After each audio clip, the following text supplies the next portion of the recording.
Bridgetti and I get on famously, and we've known each other now for a couple of years, and every Friday we go live on Facebook using Be.Live Studio2, and we just have a blast. We're joined by guests from around the globe. We never know who's going to turn up, we never know what's going to happen, but we do know that there'll be conversation you can join in and get involved in. Thank you for watching this intro, and we'll see you in the show. And so we are in the show. So I'm going to stop sharing the screen and come to me and say welcome to the show. It's Friday, it's 4 p.m. in the UK, 11 a.m. Eastern, and Bridgetti and I are getting together, looking forward to the weekend. Thank God it's Friday. Is all I can say. It's been quite a week, quite a good week. But looking forward to a break over the weekend, doing some walking, and I hope to be joined by Bridgetti momentarily. If you are watching live, thank you. If you want to say hello, please do.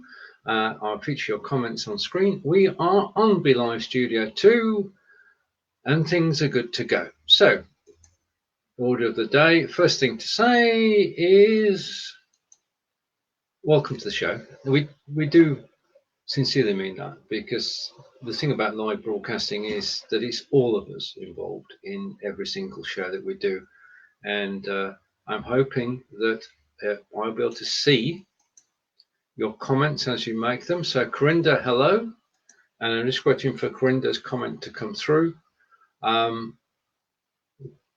Yes, okay, I can't see Corinda's comment yet. I'm just going to double check, and no comment from Corinda yet. Okay. Fine. Okay. We can take it. Okay. So the title of the show is Bridgetti and Stephen in Discussion.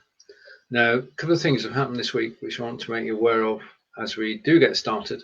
And the first of those is that this week, at long last, the iOS application for Be.Live Studio2 has been released, which means that you can join any Be.Live Studio2 show as a guest using just your iPhone. And I can see a comment from Bob coming in. And good. And good morning from Bob. Good morning. It's nice to see you. It's getting towards evening in the UK, these time zones, because you're 8 hours away. But thank you for joining us. And I can see that Bridgetti is arriving in the studio.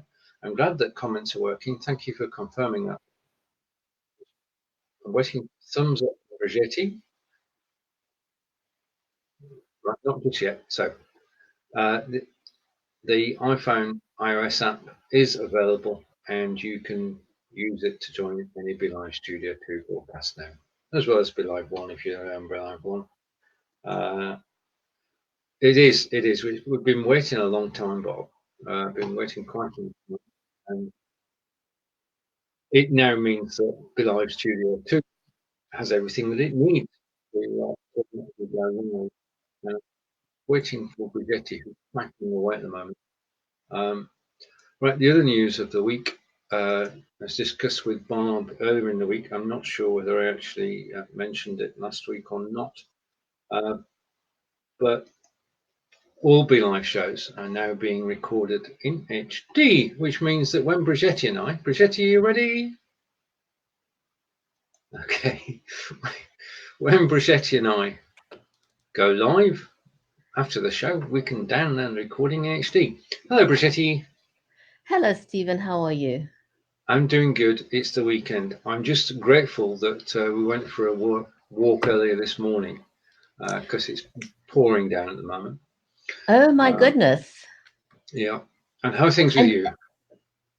I'm good. You know, it's been a little bit of a hectic week, but that's okay. Sometimes hectic is good, and other than that, I can't complain. Right. And you've been running the show this week, a new show or a new series.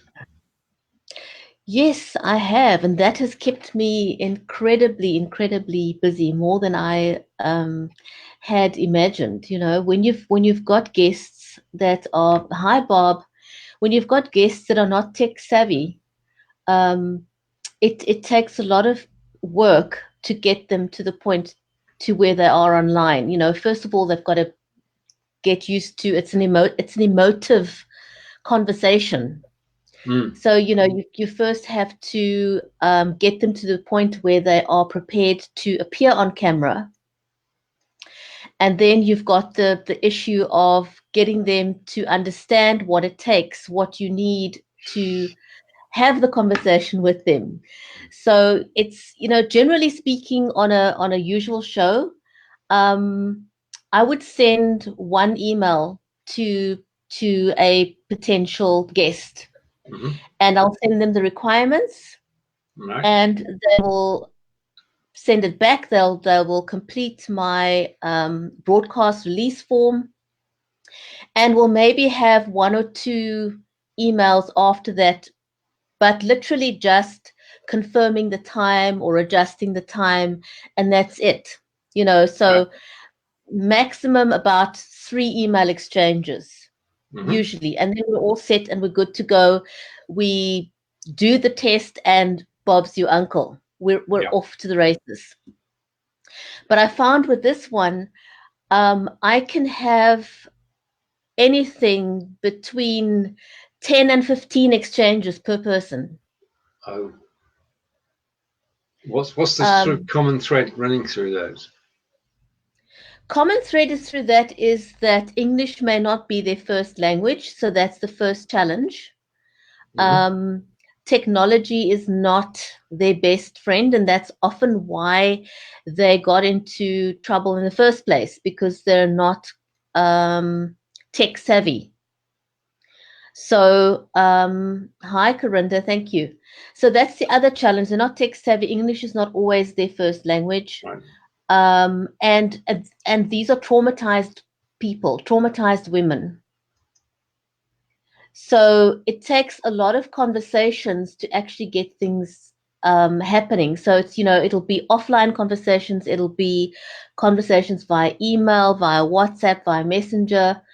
So by the time you actually get to speak to them online, you've had so many conversations with them to get them to that point.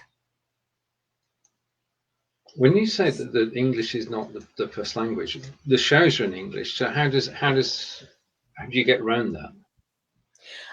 We've got a second. We've got 12 official languages in South Africa. Right. So, so one of the other languages is Afrikaans, which is very similar to Dutch. Yes. And so most of the ladies I've spoken to so far, Afrikaans was their first language. So they can understand English, but it takes me a little while to try and explain to them. Now, you know, if you're a tech savvy person, it's something that you may not even consider, but there's plain simple English, and then there's business English, and then there's technical English. So for them to try and wrap their heads around what you're trying to say takes a lot of discussion and conversation. For example, I will say, here's a list of what I need. Okay. Yeah. And then they'll send me an email back and they'll say, thank you. And I'm like, okay, I'm still waiting for the information.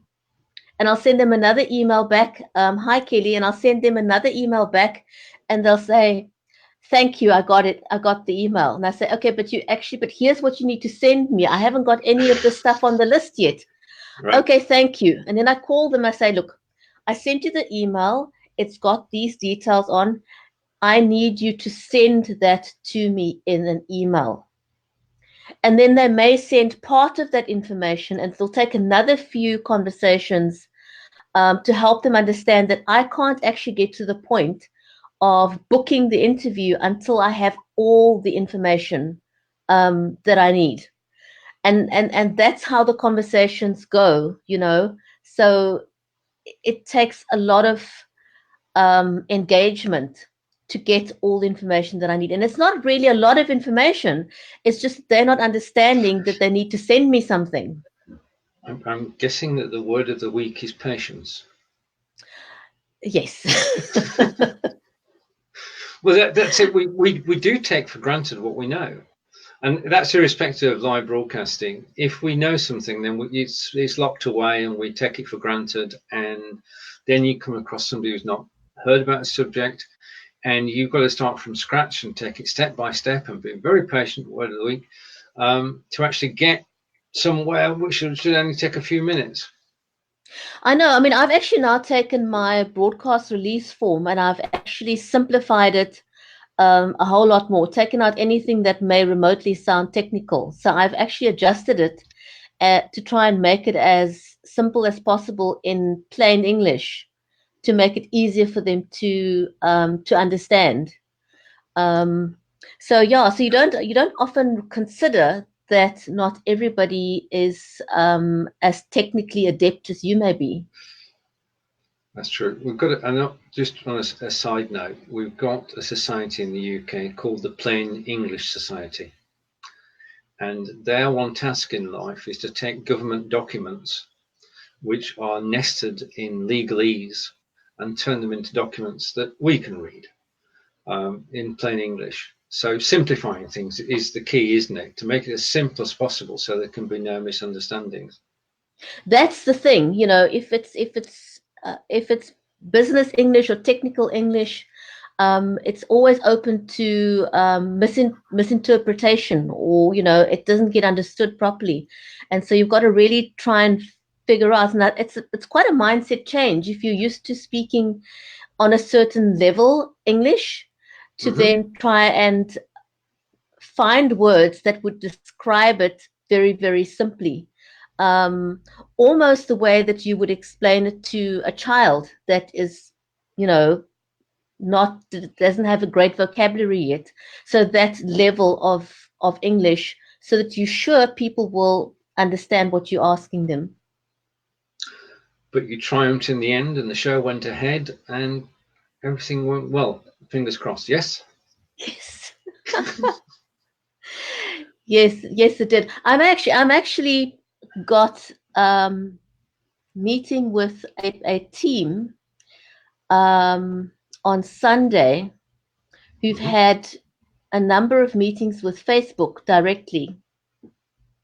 Okay. Wow. And they told me that other than them, the only other people that have spoken to Facebook about this topic is the Pentagon. Right. So we're talking high level. We're talking high level. And the idea is to get Facebook to take responsibility for what people do on its platform. Can you know, you because expand on that? Yes. So fraud and scams, and now somebody that we know, for example, Joel. I'm going to give you a typical example.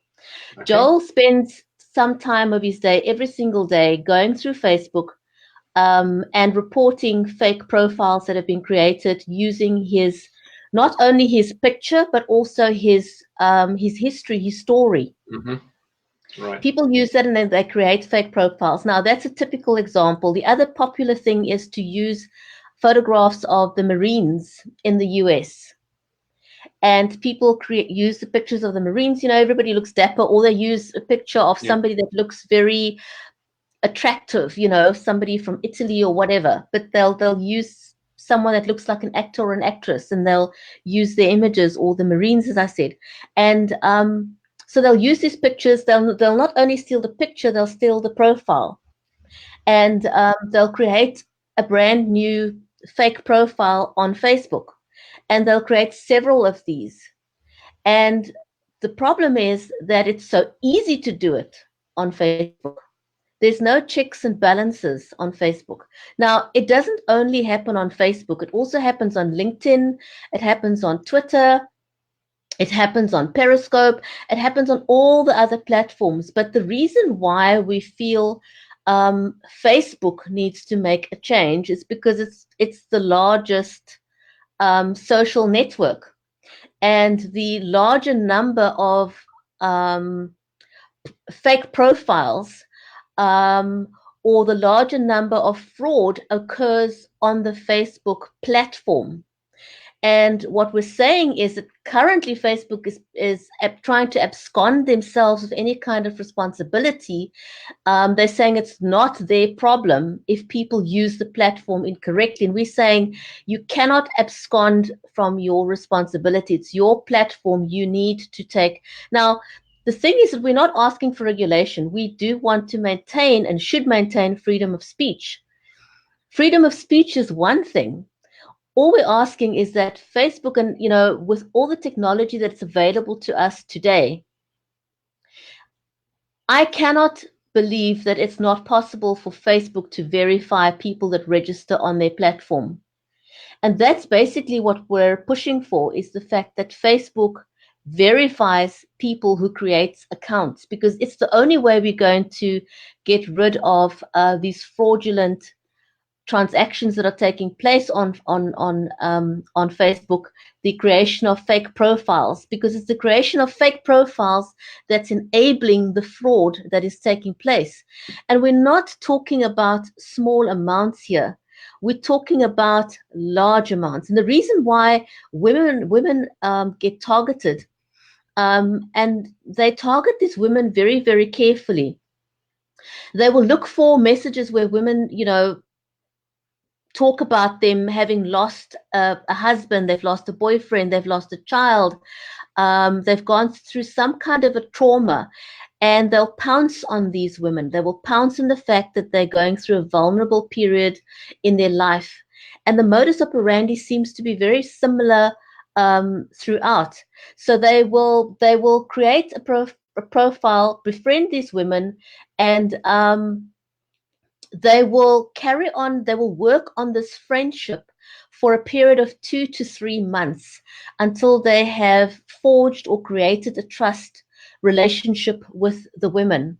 And in this process of creating that trust relationship, they do it so cleverly and masterfully that they they alienate the women from their friends and families. They create distrust in these women so that they will confide in them. They will send them gifts. They will do all kinds of flattery. They will even take the relationship after a certain period of time. They will take the relationship off Facebook. They'll take it onto WhatsApp. They'll take it onto Facebook Messenger. They will call these women 3, 4, 5, 6 times a day. They will eventually find ways of tracking these women, and the woman will be on her way to school, and they will know about, and they say, oh, you at the kids' school now, and the women will feel that, these guys are doing it because they really, really care about them. And what happens once they've established that relationship and they've alienated the woman from her circle that would obviously have warned her that she's now involved in a scam, at that point, they will now arrange a meeting of some kind. And just before the meeting takes place, there will be something that comes up. For example, they couldn't get their flight ticket. They have a surgery emergency. Their child suddenly got sick. And, because, already have this trust relationship, they will now ask for an amount of money. And the woman feels, I want to help this person because they care for me so much. And they'll send them the first batch of money. And soon after that, there'll be the second request. And after that, by the time you've sent money the second time, by this time, they've got so much information on you. They now already know how much money you've got in your bank account, very likely. And at this point, they will start blackmailing the women. And they will continue that blackmail until that woman has got no more money left. So not only do these women lose what they actually have in their own bank accounts, but they will sell their vehicles, they may sell their business, they may sell their homes. So literally they strip these women until it's bare bones left. There's nothing left. For example, one lady I spoke to, and most of these women are educated women. And the common thread is loneliness that they pounce on. And by the time they're done, by the time the women realize that they've been scammed, they've got nothing left, just absolutely nothing, and they're completely broken.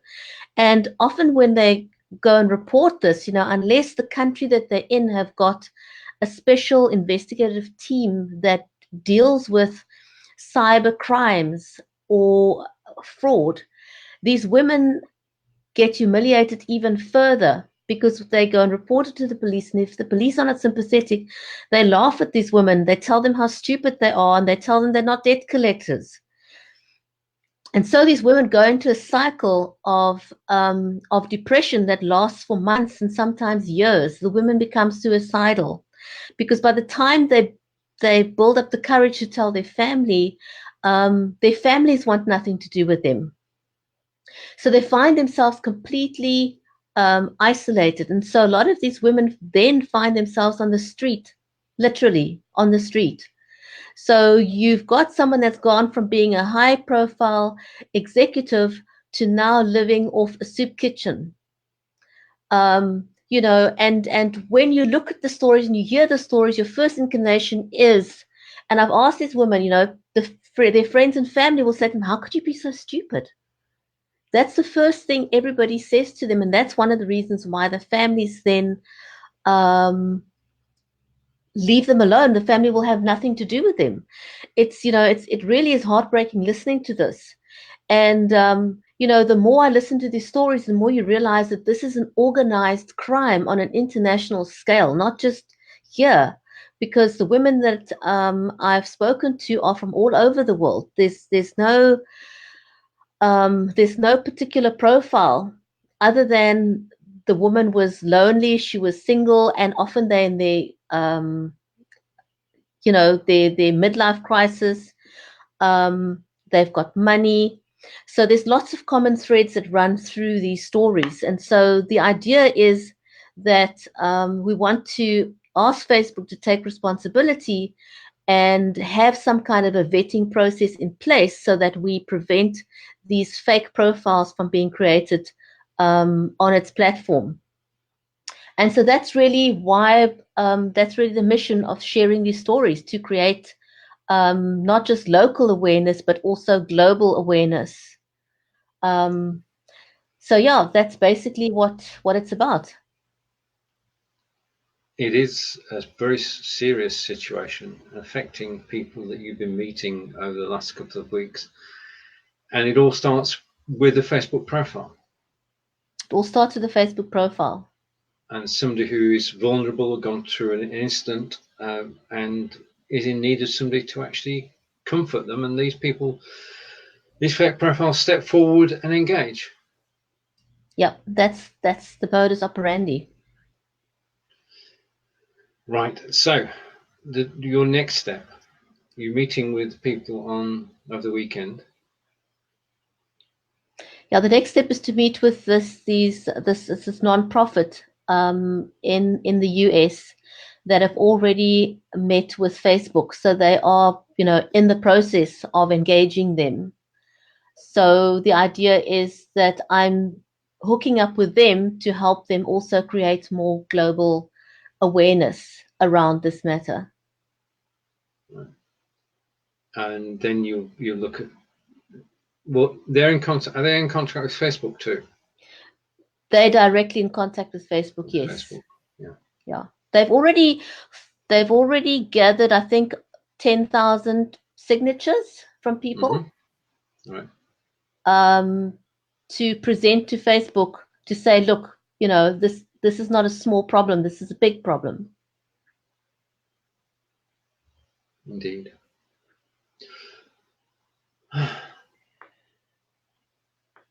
Right, just take a breather. Yeah, I mean, it's a very important message to get across. And if you're in a situation where you are vulnerable,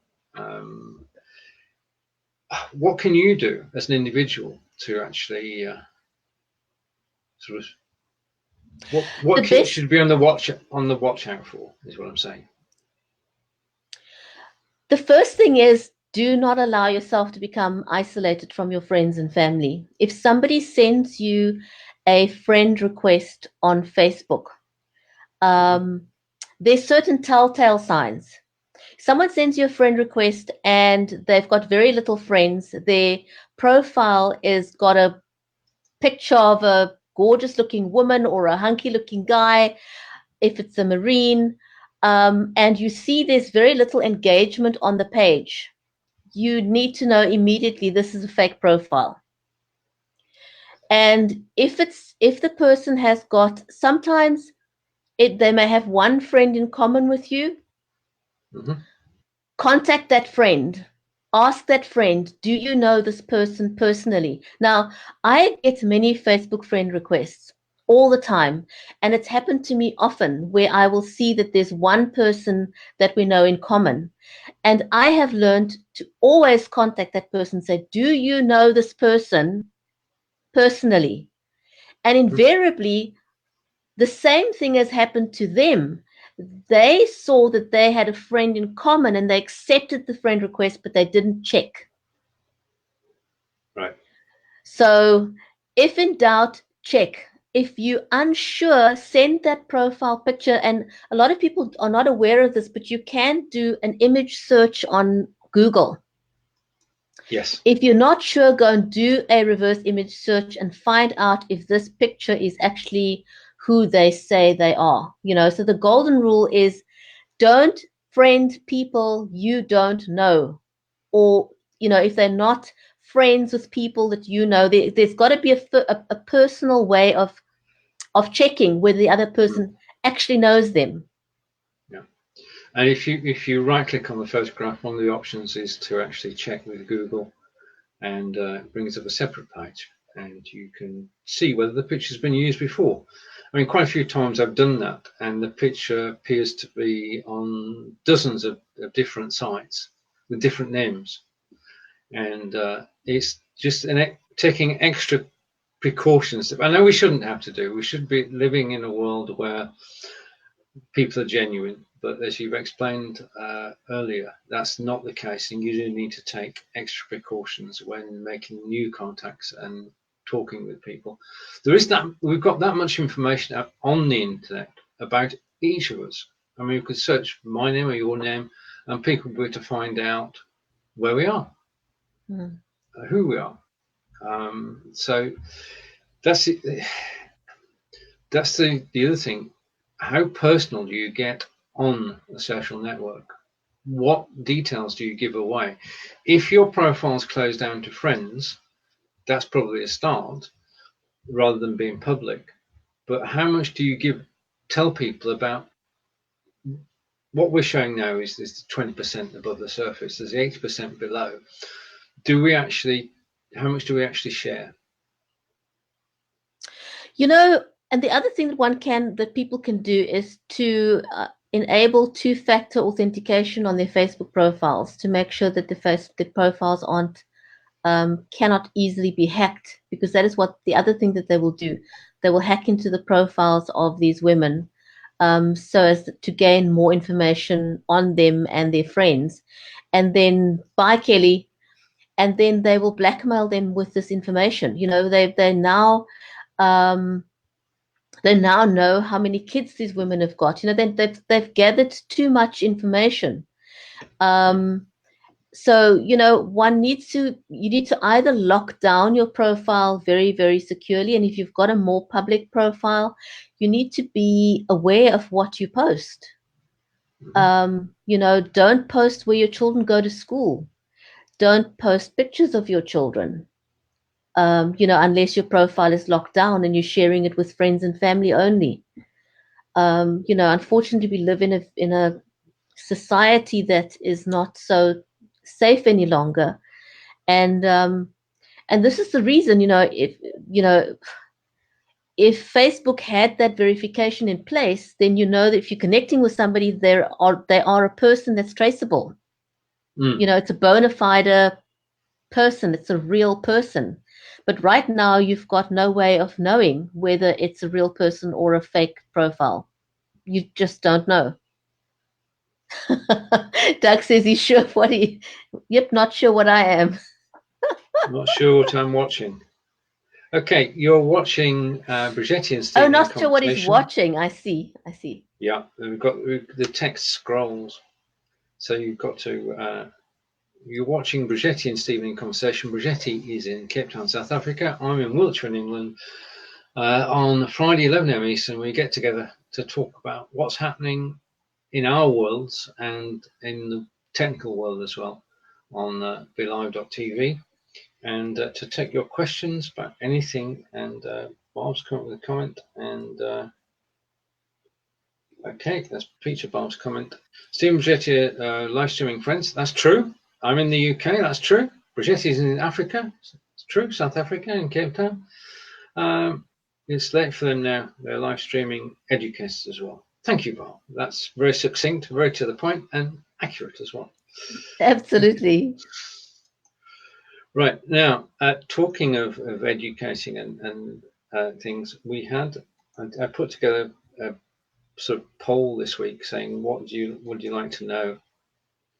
Long-time friends, real-world friends. Okay. Now, Bridgetti and I have agreed that if we knock it on each other's doors, we'll be let in straight away, but one day it will happen. Right, just changing the tack slightly. One of the things that we do, as Bob hinted at, is education.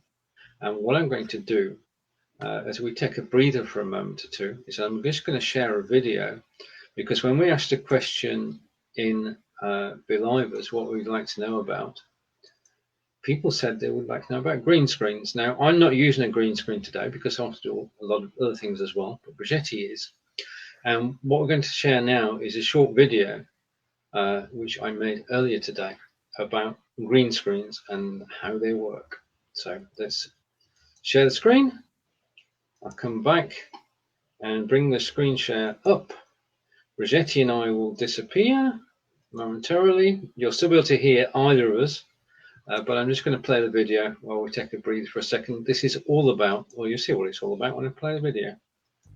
I'm taking a look at Xsplit Vcam. Now you can see the software on the screen, and the first thing to notice is that top left is a menu where you can check for updates, which I'll do now, and it says I'm on the latest version. And the other thing you can do is actually use the quick start guide, which gives you all information you need to actually use it and calibrate. Now calibrate is important. You must do that every time that you go live, and I'll explain why later at the end of this. Now, I've got the camera, virtual camera working, and as you can see, I've got to the right and to the left of me soft boxes. Now, the green screen and the soft boxes give you the perfect or close to perfect image. Without the green screen and the lights, you're not going to get a perfect image. I'm going to tell you that now. But these are all inexpensive to do, and at the end of it, you get results which you can actually use in professional videos. So, this is the software.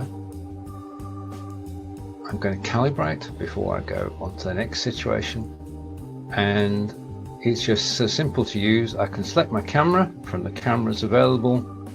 I can select the filter, and I'm on the original background now, so you can actually see how it looks before I do any of the magic. But my options are to replace the background with basically an image, or to remove the background altogether if I want to appear in front of something. And we'll look at that as well.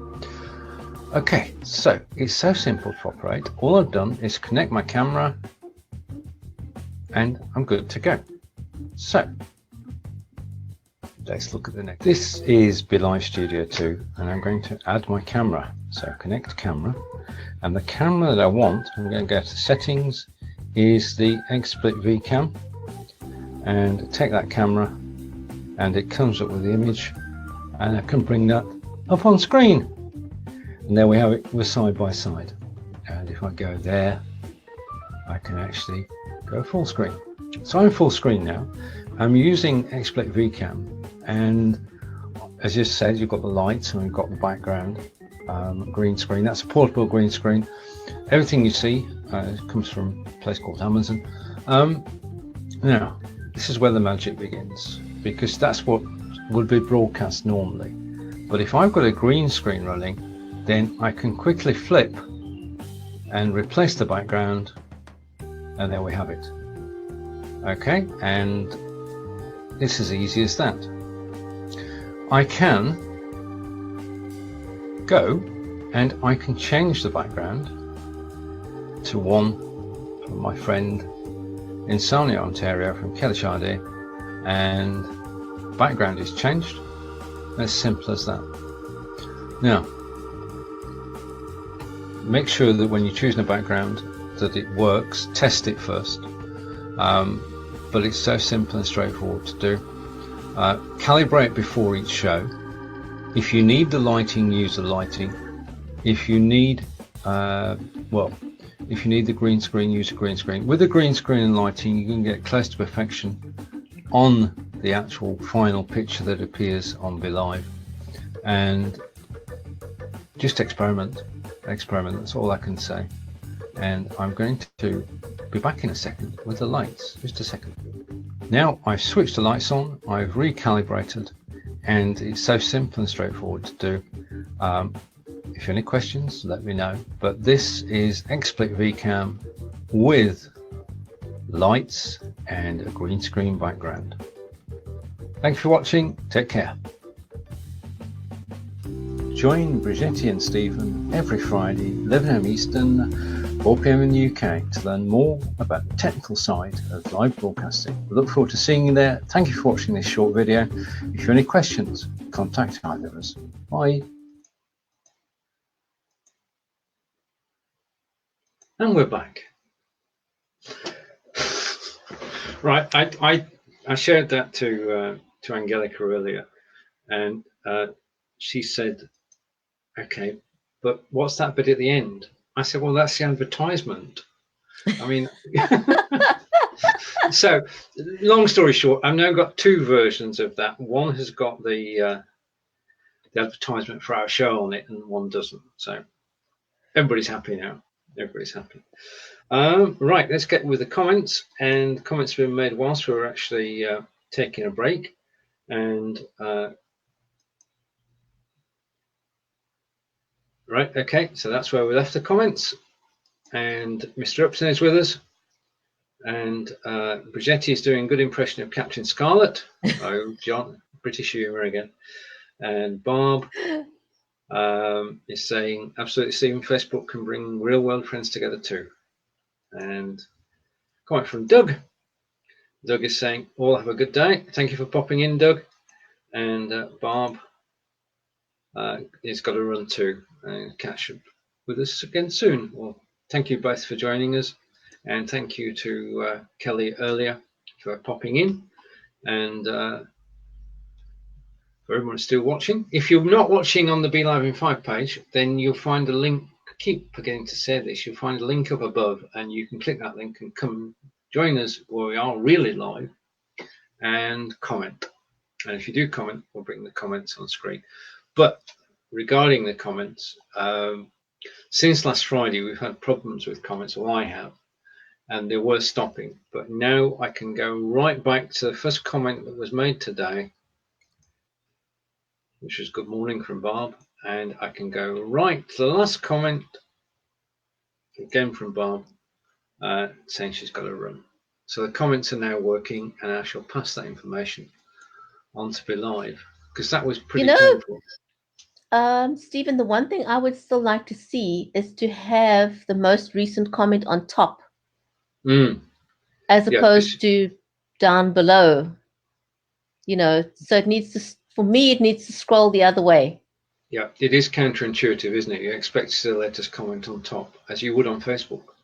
Yeah. So perhaps they can do that. Just reverse it a bit. Yeah. I think it'd take a little bit of extra coding to do that, but it would be worthwhile, and I'm sure everybody will appreciate it. Just to remind everybody that you now have an iOS app for use with Be.Live Studio 2, which means we've got Android and iOS both working on Studio 2, which makes it a complete set. And that also now, after this show, we'll be able to download an HD recording and repurpose it on YouTube, and it'll look even better. You know, one thing I think I would like to clarify is, because this question seems to come up a lot in the group, is you can join the show as a guest using either iOS or Android. So both phones, people can join on both phones using the app from the App Store. Now, a lot of people want to know two things. Can you use your phone as a camera? Yes, you can. Because what you can do is you can send yourself a link, then click on that link using your mobile phone and bringing that in as a guest, and you've got an extra camera that you can do. So the other question that's come up is people want to know, they want to host a show on their phone. Be.Live is not a mobile app from that perspective. Yes, you can join as a guest, but you cannot launch a show on a mobile phone. Be.Live is a desktop application.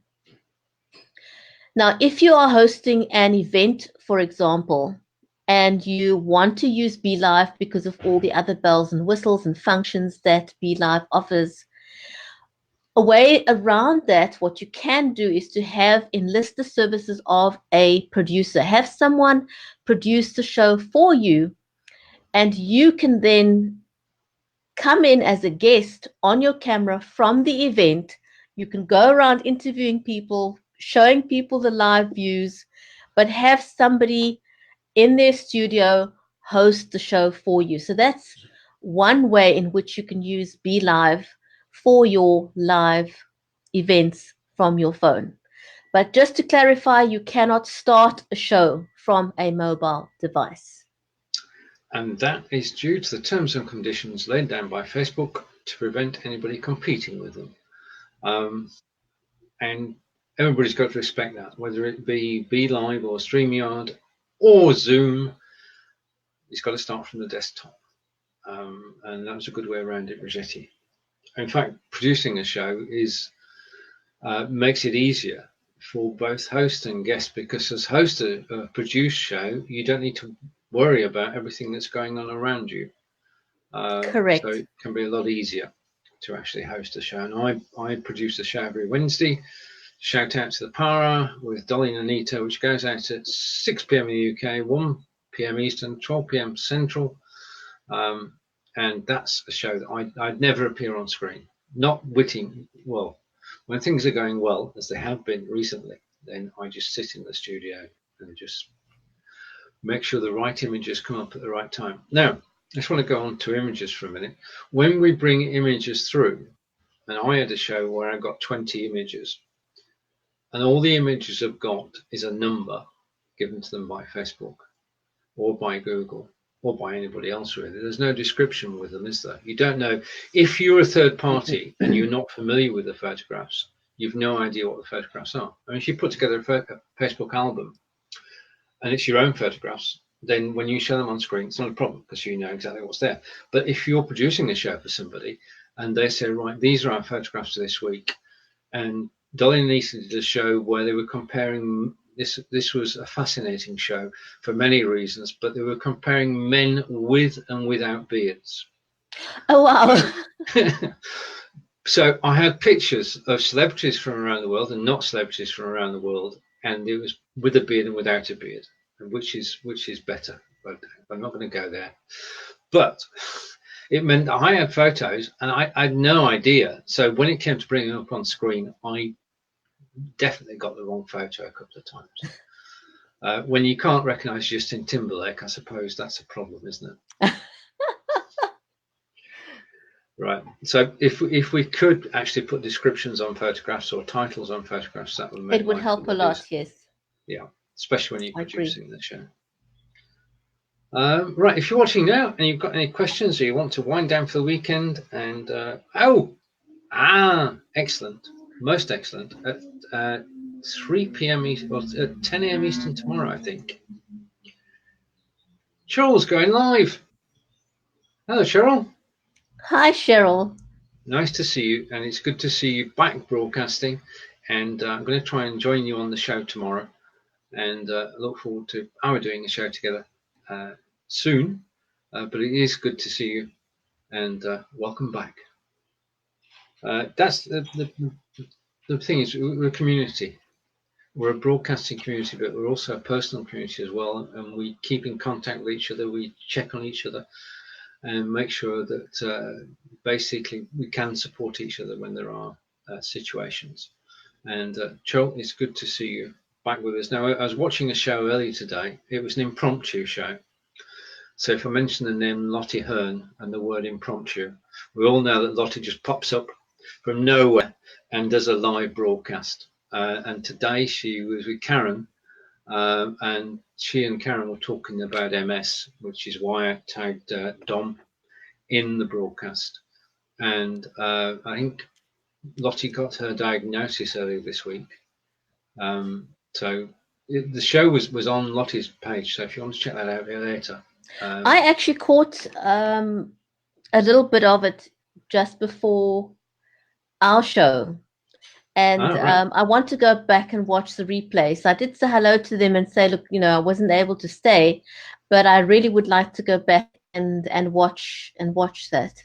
Yeah, I'll tell you what worked well for me is that they were physically in the same room on one camera. Yes. But they were sat on a couch.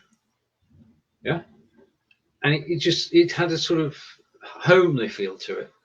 That they were just having a chat, and the chat happened to be broadcast. That's Lottie's magic at work. But I thought the show itself worked rather well, and the message being given out was a strong one and a helpful one to everybody who actually has MS. So if you can catch Lottie's show, we'll try and put a link in here afterwards so you can actually take a look at it. And it's one of the great things about live broadcasting is that we can broadcast about people, about problems, about helping each other. And that was an exemplar of that type of show. But Lottie gets everywhere. She really does. She does, and she's got a very unique on-camera personality, and she's one of those people that is not afraid to go on camera without her camera face on, as she always describes it. She'll say, "I'm not camera ready. This is me. This is how I am." Take it or leave it. This is me. Exactly. And who does that a lot? Molly does that too. Well, Molly actually puts her makeup on while she's on camera. Yes. Yeah. Just being completely transparent and authentic. And that is, I think that's why we warm up to them so quickly. There's a complete sense of transparency. What you see is what you get. They don't hop onto camera and have another persona. They don't have a on-camera persona. They are who they are. They are who they say they are. They're authentic. And that's one of the things that one learns with time, is because when you first start online, you have this almost high-pitched tone because you're not breathing normally. It's like you're almost like holding your breath, and that's why I always say to people, just breathe. You can speak normally, just breathe normally. Take a deep breath if you must. Have a glass of water if you must. But learn to speak the way you speak in everyday life, because if you were to meet somebody off camera, I would hate to have to meet you and you go, "Oh my golly, you're so different." Well, yeah, be who you are. Totally. Speaking of which, I mean, going back to Lottie for a moment, Lottie was on children's television in Hong Kong, and you can still see a bit of that, of being a host of a children's show there's a bit of that still comes across, the sort of It does. mechanisms that are actually used. If you know that about her, you can see it. Indeed, indeed. And the other thing is that she is camera confidence. We think of Molly Mahoney, but Lottie Hearn is also excellent at camera confidence. And I will long remember a session that she did at the end of one of our 5 days live, where she actually coached somebody for 30 minutes. And the person who was being coached looked totally different at the end than they did at the beginning. And they were carrying that forward. Right. Okay. So I think, well, we don't normally have an agenda, but I had a short agenda today. I think we've managed to go through most of it. So from the broadcasting point of view, things are pretty good. I mean, if we go back sort of 2 months, you and I were saying, will this system ever be stable?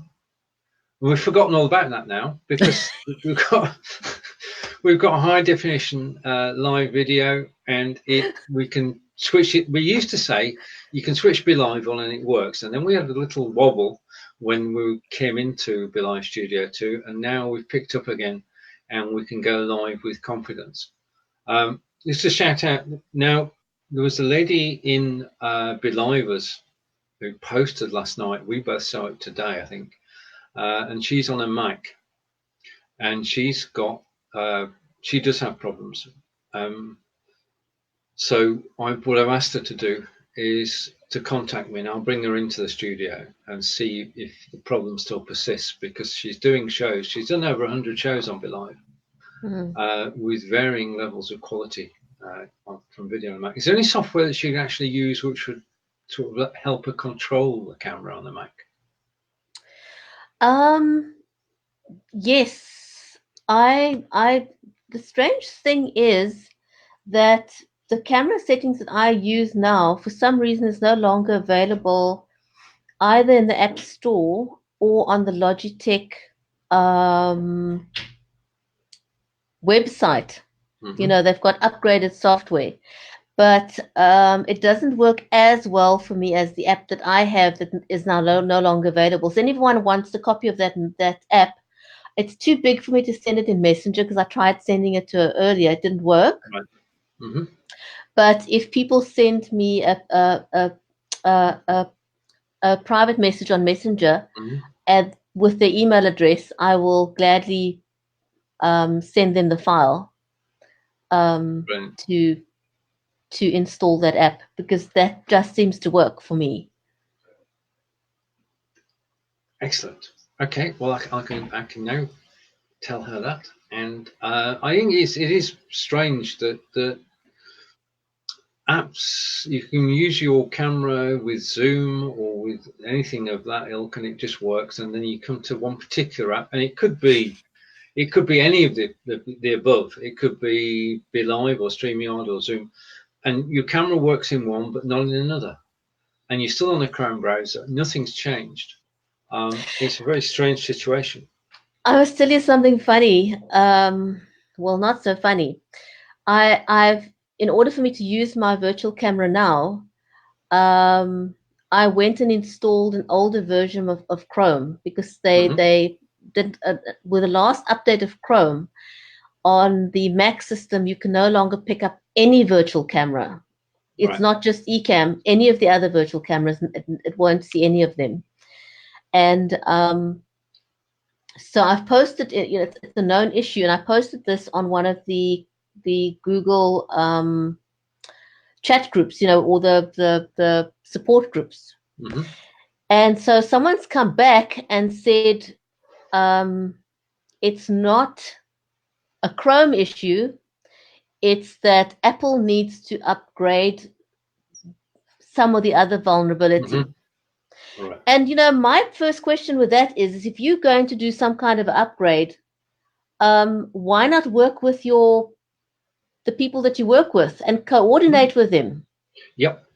How difficult is that? Let everyone know you're doing this update, and it's going to affect the way the software is working, and that they need to tweak it or something. But don't just throw caution to the wind. Release an update and say nothing. Talk to each other. That's the start. If Chrome spoke to Windows and to Apple and to the Unix guys, when they'd done an update and said, okay, this is what's changed, this is what you need to tweak, life would be a lot smoother and easier for all consumers. I mean, the bane of my life, I did the show on Wednesday, is Be.Live is Microsoft updates. Microsoft updates take place when you least expect them. It's not a regular time each week, regular day of the week. It just, when it's going to update, it downloads it, and then it comes up with a message, and we've got to reboot our machines before every show. Yeah? Because if we don't, everything we've been doing in the last few hours is going to be stuck in memory, and it's going to slow things down. So we always reboot our machines and go straight to Chrome, no messing. Okay, so you've only got one thing running, you've got Chrome running. So you go to switch off your machine, and it gives you the option of update and shut down. That's the only option you've got. So you've got to do the update, and it's 5:10, and you're going live at 6 o'clock, and no option. You're actually in shutdown mode. You can't do a darn thing about it. So you press the update and shut down button. Okay, and it starts updating, and then it gets to a 12%, then it reboots, and then it carries on updating. And it got to, this is a true story, it got to 5:49, 11 minutes before the show, and it said, cannot update. This update is not successful. I'm going to take the update off. Yeah. Bricking it is a good phrase. 11 minutes to go, Windows won't update, can't update, and it's got to unravel everything. And it made it with 2 minutes to spare. We actually went live at 6 o'clock, but it was sort of it was one of the most annoying. It's like heart stopping. That's it. That's it. I mean, it's one thing if it's your own show, you know, and if it's my own show, I think, right, okay, I'll do it again. But if it's somebody else's show and you're producing the show and they're expecting you to go live at 6 o'clock, and you've got to send them a message 20 minutes before saying my machine's updating, and then 10 minutes before saying it was frenetic is the word I was looking for. So thank you, Windows, for the moment of the week, the bad moment of the week, which was the scare when it did the update. But we enjoy it. We enjoy it. We do it because we enjoy it. Well, that's why I posted the other day, and I said, you know, the unintended side effect of live streaming is that you learn to think on your feet like no other. That's true. You've got to be quick on your feet. Totally, and you've got to keep in touch with people, because if it gets to 6 o'clock and you're not going live, then people start to panic. If it gets to 6:10, you can't go live. So. Yeah, okay. Bridgetti, we've come to the end of the show, and a very good show. I just want to say that the message you gave out earlier about Facebook taking responsibility for fake profiles is a serious one. And if you want to close on that note, that'd be good. Thank you. I want to say a huge big thank you to everyone for joining us live today. It's always makes it so much more enjoyable when our friends join us online, and when they share the show. We're always most appreciative of that. And so in the vein of the bigger part of the show today, which was about internet safety and Facebook and getting scammed and fraud, I'd like to close on the note that, you know, be safe online. Secure your profile. Make sure you've got two-factor authentication on your profiles. Do not accept friend requests from people you do not personally know, or from a friend that doesn't personally know that person. Be safe. I love social media. Stephen loves social media. We love social media, and that's why we social, and that's why we broadcast. But do so safely. Stay safe. Lock down your profile. And don't befriend people you do not know. On that note, from me, Bridgetti in Cape Town, South Africa, have a fantastic weekend, and we'll see you back next week, same time, same place. Bye from Wiltshire. Thank you, John.